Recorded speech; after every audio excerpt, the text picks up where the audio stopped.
बिस्मिल्लाहिर्रहमानिर्रहीम। अस्सलाम वालेकुम नादरीन, आप यूट्यूब चैनल देख रहे हैं। मैं इमरान ख़ान हूँ। जब पाकिस्तान में बात नहीं बनी तो फिर मियाँ नवाज़ शरीफ को मैदान में लाया गया। याद रहे कि मियाँ नवाज़ शरीफ वो शख्सियत हैं जो अदालतों को मतलूब हैं। मियाँ नवाज़ शरीफ वो शख्सियत हैं जो इश्तिहारी हैं और पाकिस्तान से मफरूर हैं। मियाँ नवाज़ शरीफ को गुज़िश्ता चंद सालों से पाकिस्तानी अदालतें बुला रही हैं। मियाँ नवाज़ शरीफ साहब इश्तिहारी हो चुके हैं और वो पाकिस्तान से बाहर मफरूरी की ज़िंदगी लंदन में गुजार रहे हैं और पाकिस्तान की एस्टेब्लिशमेंट भी उनसे बातचीत करती है, पाकिस्तान की हुकूमत भी उनके मशवरों से चलती है और वो पाकिस्तान वापस आकर अपने केसेस का सामना करने या अदालतों में पेश होने के लिए बिल्कुल आमादा दिखाई नहीं देते। अब वही नवाज शरीफ जो अदालतों को मतलूब है, जिनको अदालतों में पेश होना है, जो अदालतों के इश्तिहारी हैं, वो अदालतों को हुक्म दे रहे हैं, यानी मुतालबात वो कर रहे हैं, यानी इसको कह सकते हैं उल्टा चोर कोतवाल को डांटे। सिंपल मिसाल है, आप इसको यही मिसाल कह सकते हैं। नवाज शरीफ ने स्टेटमेंट क्या दिया है और उस स्टेटमेंट के कुछ हिस्से मैं आपके साथ शेयर करता हूं, लेकिन पहले आप ये देखें। नवाज शरीफ ने कहा कि इलेक्शन कमीशन केस में फुल कोर्ट किसी ट्रक या रेडी वाले का नहीं बल्कि कौमी मसला है, इस बेंच का फैसला कबूल नहीं करेंगे।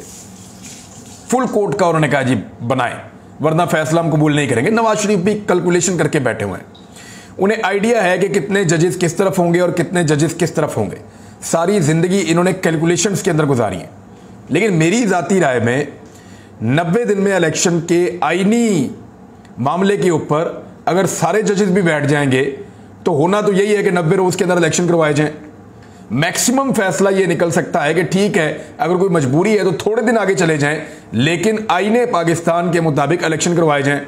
सारे जजेस बैठ भी गए तो ये तो नहीं हो सकता कि आईने पाकिस्तान के बरखिलाफ फैसला दे दिया जाए। बहरहाल देखना यह है कि सुप्रीम कोर्ट ऑफ पाकिस्तान ने जो ये कहा है कि फिलहाल वो नहीं बना रहे एक फुल कोर्ट, और नवाज शरीफ ने मुतालबा कर दिया है बैठ के लंदन से। मफरूर भी हैं, इश्तिहारी भी हैं और मुतालबा भी अदालत से। नवाज शरीफ ने कहा कि मुल्की तारीख के, एक दफ़ा फिर नवाज शरीफ ने वही बात कर दी कि मुल्क तारीख के नाजुक तरीन दौर से गुजर रहा है। ये हर दफ़ा नवाज शरीफ ने यही कहना होता है। इलेक्शन कमीशन केस से मुतालिक सब फुल कोर्ट बनाने पर मुत्तफिक है।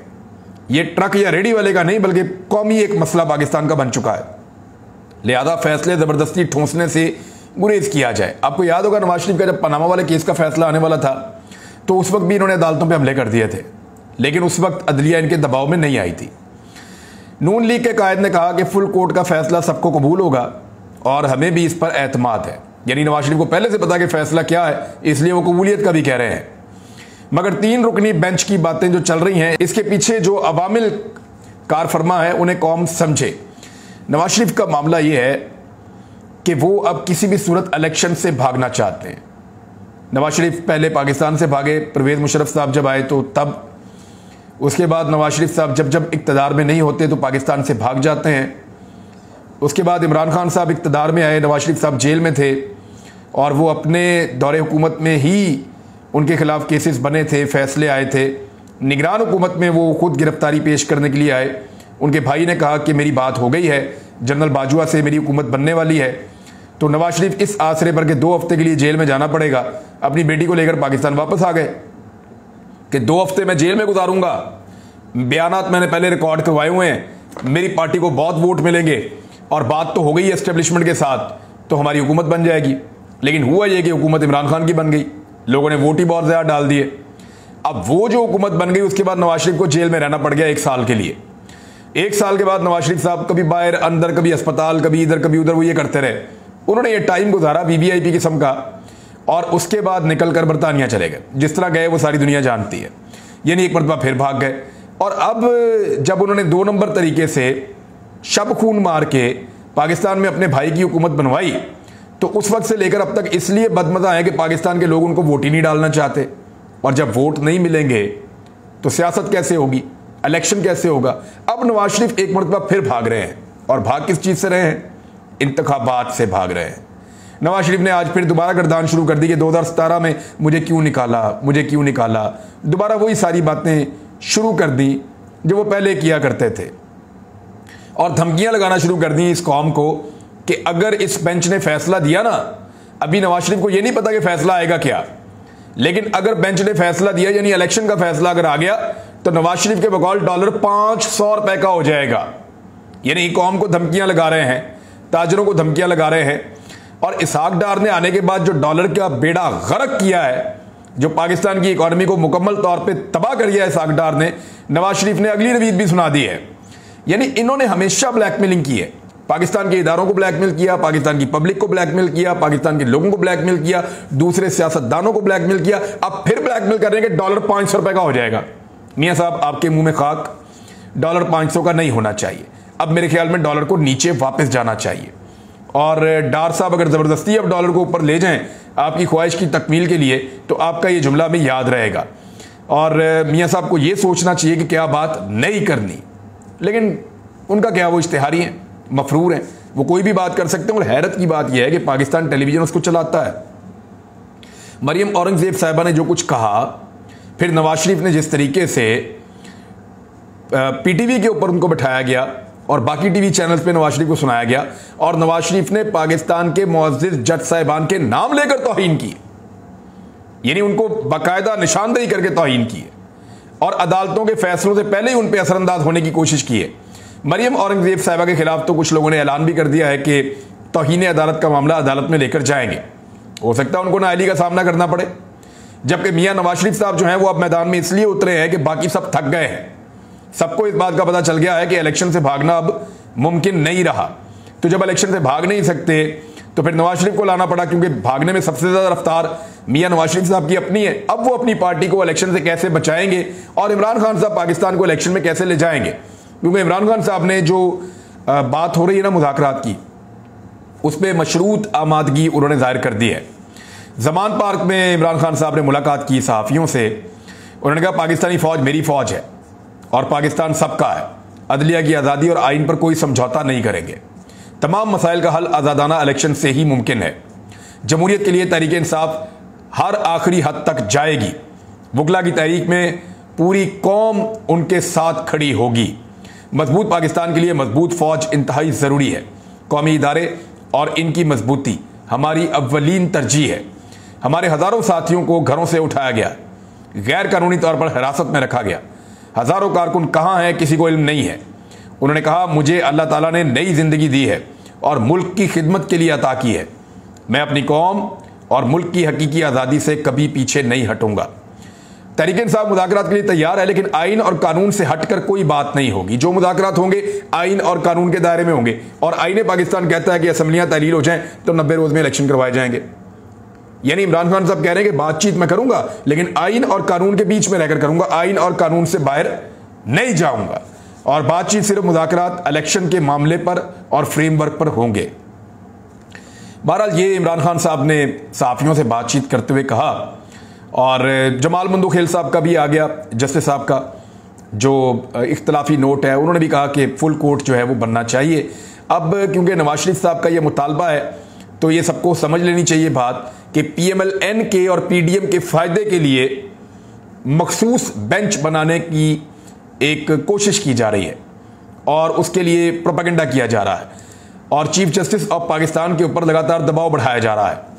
नवाज शरीफ पाकिस्तान के लोगों कह रहे हैं पाकिस्तान के लोगों आंखें खोलो, देखो तुम्हारे साथ मजाक हो रहा है। तो मियाँ साहब सबसे बड़ा मजाक तो ये था कि अरबों रुपए का आपने जवाब नहीं दिया और आप पाकिस्तान से 50 रुपए के स्टाम्प पेपर लेकर अदालत में जमा करवा के आप लंदन जाके बैठ गए और 4 साल से अब वापस नहीं आ रहे। पाकिस्तान की कौम के साथ इससे बड़ा कोई मजाक हो सकता है? पाकिस्तान की कौम के साथ इससे बड़ा मजाक क्या होगा कि 13 जमातों का इत्तेहाद में लाके एक चूचू का मुरब्बा लाकर बैठा दिया है, जिसने पाकिस्तान की इकॉनमी का बेड़ा गर्क करके रख दिया है। कौम के साथ शहबाज शरीफ से बड़ा मजाक क्या होगा, जिन्होंने अपने कपड़े बेचकर लोगों को आटा देना था और वो आटा देने की बजाय आटा जो है वो जाने ले रहा है इंसानों की। इससे बड़ा कौम के साथ मजाक क्या होगा, जिस तरह की काबीना आपने बना के रख दी है। पाकिस्तान जो है वो दिवालिया होता जा रहा है और पाकिस्तान का वजीर खारजा वो एक प्राइवेट जेट के ऊपर, सरकारी प्लेन के ऊपर जो है वो पूरी दुनिया के दौरे करता फिर रहा है, वो पाकिस्तान वापस ही नहीं आता। इससे बड़ा कौम के साथ मजाक क्या होगा कि आसिफ अली जरदारी और नवाज शरीफ और फजलुर रहमान और बाकी जमातों ने मिलकर हुकूमत बना ली है। तो कौम के साथ मियाँ साहब आप लोगों ने बहुत बड़े बड़े मजाक किए हैं, बल्कि आपने तो अपनी पार्टी के साथ भी मजाक कर लिया कि अपनी बेटी को उठा के आपने पार्टी की सरबराही दे दी, चीफ ऑर्गेनाइजर भी बना दिया, और ओहदे भी सारे दे दिए, और वो जो लोग बेचारे 20-20 साल से 40-40 साल से जूतियां घिस रहे हैं इस पार्टी के अंदर, वो हाथ बांध के उसके सामने खड़े होने पर मजबूर हो गए। तो इससे बड़ा मजाक तो मियां साहब आप तो अपनी पार्टी के साथ भी मजाक करते हैं, कौम तो फिर भी बहुत दूर की बात है। नवाज शरीफ ने और उनकी पार्टी ने एक कैंपेन चलाई है चीफ जस्टिस ऑफ पाकिस्तान के खिलाफ। कैंपेन जो है वो ये है कि 23 करोड़ अवाम का सोमोटो, चीफ जस्टिस इस्तीफा दो। क्यों जी? चीफ जस्टिस ऑफ पाकिस्तान क्यों इस्तीफा दें? यानी 23 करोड़ अवाम का सोमोटो। 23 करोड़ में से मुझे तो पहले आप निकालें ना एक बार कि 23 करोड़ में से एक आप कम करें, और मेरी तरह के और भी बहुत सारे होंगे। अगर 23 करोड़ लोग इस वक्त खिलाफ खड़े हैं इमरान खान के और उनके मौक़िफ़ के, या खिलाफ खड़े हैं अदालत के आइन और कानून के मुताबिक फैसले के, या 23 करोड़ लोग इस वक्त खिलाफ खड़े हैं कि पाकिस्तान में इंतखाबात नहीं होने चाहिए, तो भाई अगर 23 करोड़ लोग नवाज शरीफ और मरियम नवाज और पीडीएम के मौक़िफ़ के साथ खड़े हैं तो कराओ इलेक्शन। इलेक्शन के अंदर पता चल जाएगा 23 करोड़ लोग कहां खड़े हैं। जितने इलेक्शन हुए हैं धांधली के जरिए 1-2 इन्होंने निकाल लिए हैं, बाकी 37 में से 30 इलेक्शन ये सारी जमातें हारी हैं। इमरान खान 80% से ज्यादा कामयाबी हासिल कर रहे हैं। पाकिस्तान की टोटल आबादी 22-23 करोड़ है। अब उसके 22-23 करोड़ में से चले आप अपने 20% निकाल लें, 10% निकाल लें, आप ये कह दें जनाब के 2 करोड़ या 3 करोड़ लोगों की ये ख्वाहिश है। ये 23 करोड़ आप कैसे कह सकते हैं? जहां पे इलेक्शन होता है आप इलेक्शन हार जाते हैं।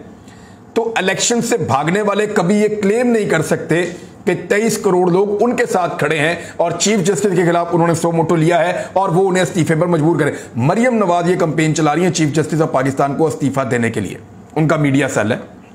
यानी वो नजर आ रहा है ना, जिनको फॉलो किया हुआ है वही लोग ये कर रहे हैं और लगातार करते चले जा रहे हैं। बहरहाल सैकड़ों सोशल मीडिया के लोगों को भी उठाया गया और कुछ बहुत ताकतवर हल्के उन लोगों को उठा रहे थे, क्योंकि ये बात मैंने भी बड़ी ओपनली डिस्कस की थी पहले भी, और ये बात की भी थी कि पाकिस्तान तहरीक इंसाफ के जो ट्रेंड बनते हैं ना, या जो कैंपेन चलती है उनकी सोशल मीडिया के ऊपर, वो कोई ऑर्गेनाइज्ड कैंपेन नहीं होती। बहुत सारे इदारों को, बहुत सारे लोगों को ऐसा लगता है कि पाकिस्तान तहरीक इंसाफ के सोशल मीडिया को कंट्रोल किया जाता है। ये आम आदमी है, पूरी दुनिया के अंदर बैठे हुए हैं, अमेरिका, बरतानिया, यूरोप के मुल्कों में, गल्फ में और दीगर दुनिया के अंदर, पाकिस्तान के अंदर बेशुमार ये लोग पूरी दुनिया के अंदर बैठे हुए हैं पाकिस्तानी, और पाकिस्तान के अंदर तो बहुत बड़ी तादाद में, यानी इनकी अगर मैं कहूँ कि 70-80% पाकिस्तान में है तो ये गलत नहीं होगा। तो ये बहुत बड़ी तादाद में पाकिस्तानी अपनी सोच के मुताबिक, अपनी दलील से कायल होने के बाद और अपने फहम के मुताबिक सोशल मीडिया पे अपना एक मौक़िफ़ बनाते हैं। बाज़ औक़ात पाकिस्तान तहरीक इंसाफ, क्योंकि मैं ज़ाती तौर पे जानता हूँ, मैंने इसको बहुत स्टडी किया है। शुरू में मुझे ऐसा लगा कि शायद पाकिस्तान तहरीक इंसाफ के कुछ लोग जो हैं वो मुमकिना तौर पे हो सकता है कि वो सोशल मीडिया को गाइड करते होंगे इस तरफ चलो या इस तरफ चलो, लेकिन मैंने बाद में महसूस किया कि पाकिस्तान तहरीक इंसाफ के लोगों को सोशल मीडिया गाइड करता है। यानी तहरीक इंसाफ सोशल मीडिया को कंट्रोल नहीं करती। मुझे बाद औक़ात ऐसा लगता है कि जो सोशल मीडिया के ऊपर अवामी रिएक्शन है और अवामी सोच है वो पाकिस्तान तहरीक इंसाफ के ऊपर असरअंदाज होती है, और तहरीक इंसाफ को वो कुछ हद तक कंट्रोल करती है। यानी मुझे पाकिस्तान तहरीक इंसाफ के कई लोगों ने कहा कि भाई सोशल मीडिया के ऊपर हमारी बैंड बज जाती है अगर हमारा मौक़िफ़ ढीला हो जाए, हम किसी और तरफ चले जाएं तो हमें पब्लिक ओपिनियन का बहुत ख्याल करना पड़ता है और वो सोशल मीडिया के ऊपर हमें मिल जाती है। ये बात कुछ हद तक इमरान खान साहब भी दूसरे अल्फाज में कहते रहे, बाकी लोग भी। अभी अदर बशवानी को उठाया गया, कुछ और सोशल मीडिया के जो एक्टिविस्ट हैं उनको उठाया गया, और इदारों ने पूरी तसल्ली की है। मैं जानता हूं कि इदारों ने क्या क्या किया है, मेरे पास पूरी इंफॉर्मेशन है। इदारों ने पूरी तसल्ली की है, हर तरह के टेस्ट किए हैं, हर तरह की चीज़ें चेक की हैं, उनकी डिवाइसेस चेक की हैं, हर चीज़ को खोल कर देखा है। वो जिन अकाउंटों से उनको बहुत प्रॉब्लम है उनके साथ जोड़कर देखा है, तो उनको आइडिया हुआ कि नहीं, उनका ख्याल गलत था। इदारों की पूरी तसल्ली हो चुकी है कि ये PMLN का मीडिया सेल नहीं है। देखें, पीपल्स पार्टी का मीडिया सेल, PMLN का मीडिया सेल अव्वल तो ये है ही नहीं, और अगर थोड़े बहुत हैं तो ये पेड लोग हैं, इनको पैसे देकर वो चलाते हैं और घुमाते हैं और उनसे काम करवाते हैं। 2 जमातें पाकिस्तान में ऐसी हैं जिनके सोशल मीडिया के सेल बिल्कुल इंडिपेंडेंटली चलते हैं और वो खुद ऑर्गेनिक तरीके से आगे मूव करते हैं। मिसाल के तौर पे अदर बशवानी गिरफ्तार, पाकिस्तान तहरीक इंसाफ के दीगर सोशल मीडिया के जो मेन एक्टिविस्ट हैं वो सारे गिरफ्तार। तो आप ट्रेंड्स चेक कर लें। अभी जब मैं वीडियो रिकॉर्ड कर रहा था उससे कुछ देर पहले हमने एक स्क्रीनशॉट लिया था, जो ट्रेंड्स चल रहे थे उनमें ये है, अदालतों को धमकाना बंद करो। अब ये अदरम उशवानी तो गिरफ्तार है, कौन चला रहा है? और बाकी इसके साथ ही गिरफ्तार हैं, कौन चलवा रहा था? और nation stand with chief justice of Pakistan, ये ट्रेंड कौन चला रहा है? नो कमेंट जीरो रीच, ये ट्रेंड कौन चला रहा है? ये एक और चला है कि जी जो PMLN के अकाउंट्स हैं उनको PTI वालों को लगता है कि उनको रीट्वीट नहीं करना चाहिए या उनके ऊपर कमेंट नहीं करना चाहिए, स्क्रीनशॉट लेकर कमेंट करना चाहिए, इससे उनकी रीच कम हो जाएगी और इससे उनका प्रोपेगेंडा बिल्कुल डाउन हो जाएगा। वैसे ये बात तो ठीक है, काफ़ी हद तक जो प्रोपेगेंडा उसको फैलाने में PTI के लोग खुद मददगार साबित हो जाते हैं जब वो ज़्यादा कमेंट वगैरह करते हैं। फिर अगला जो है ट्रेंड चल रहा है वो रिज़ाइन, ये चल रहा है PMLN का एक ट्रेंड कि रिज़ाइन के हवाले से चीफ जस्टिस का आना चाहिए नहीं। हौसले का पहाड़ इमरान खान, ये भी एक ट्रेंड चल रहा है।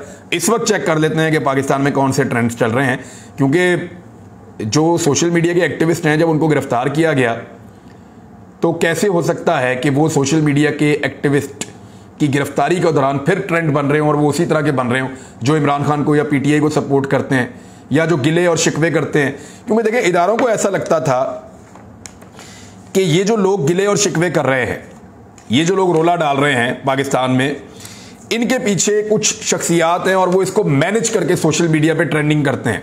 लेकिन अब उन्हें आइडिया हो जाना चाहिए और हो गया होगा, क्योंकि उन्होंने पूरी तसल्ली की है कि ये ट्रेंड ऐसे नहीं बनते, ये ऑर्गेनिक है, ये लोगों के दिल की आवाज़ है, उनके अपने गिले शिकवे हैं, वो इसके ऊपर खुद बात करते हैं लोग। अब आप इस बात के ऊपर आ जाएं कि किन के ट्रेंड जो हैं वो मुझे ऐसा लगता है कि तहरीक लब्बैक के और पाकिस्तान तहरीक इंसाफ के, आपको पसंद है या नहीं पसंद, ये ऑर्गेनिक ट्रेंड्स होते हैं, मुझे ऐसा लगता है। और मैंने क्योंकि तहरीक लब्बैक के मैंने स्ट्रक्चर को देखा नहीं है, लेकिन मैंने ये नोट किया है कि ख़ास तौर पे जब ख़त्म नबूवत की बात आ जाए या मज़हब की बात आ जाए या कुर्बानी की बात आ जाए, तो उसमें मैंने देखा कि तहरीक लब्बैक के जो ट्रेंड्स बनते हैं वो बड़े क्लियरली वन साइडेडली चलते हैं और उनको किसी को हैंडल करने की ज़रूरत नहीं है, सब पाकिस्तान उसका हिस्सा बन जाता है, तो वो बड़े ऑर्गेनिक चलते हैं। दूसरे पाकिस्तान तहरीक इंसाफ के हैं, वो आम लोगों की आवाज़ है, वो बड़े ऑर्गेनिक तरीके से वो ट्रेंड्स चलते हैं। आखिर में नाज़रीन एक छोटी सी खबर है, मैं आपके साथ शेयर कर देता हूँ कि इसराइल के साथ पाकिस्तान ने तजारत की है। हम इंतज़ार करेंगे क्योंकि तफसीलात मेरे पास खबर की मौजूद हैं, लेकिन इंतज़ार ये करेंगे कि हुकूमत इसके ऊपर क्या मौक़िफ़ देती है। क्या बाकायदा पाकिस्तान इसराइल के साथ तजारत को आगे बढ़ाना चाहता है? क्या ये पाकिस्तान की पॉलिसी है? फजल रहमान साहब ख़ास तौर पे मैं चाहूँगा कि वो इस पर ज़रूर स्टेटमेंट दें, क्योंकि वे इमरान खान को एजेंट करार देते रहे हैं। अब तक इतना ही, अपना ख्याल रखिएगा, अपने चैनल का भी। अल्लाह हाफ़िज़।